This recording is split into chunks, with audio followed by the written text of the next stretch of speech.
So today I'm going to make a pine cone garland.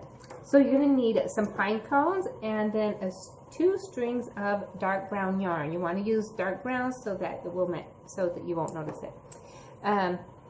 Start with a knot. Don't do a square knot. Wrap it around your finger. Pull it through. If you use square knots, you end up with a big, long, tangled mess because the strings are so long. So make a knot like that. Stick a pine cone in. And pull them in between the pine cones so you can't see it. Grab both strings, wrap it around your finger, and pull the long string through. Now don't tie the knot right there. You want to tighten it down really close to the pine cone. So work it down so it's right by the pine cone before you tighten it. So there we go. It's tightened right by the pine cone.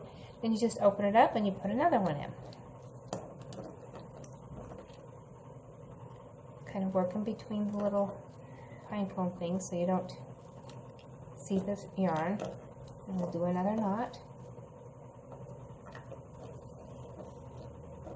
And then work that knot down so it's close to the pine cone.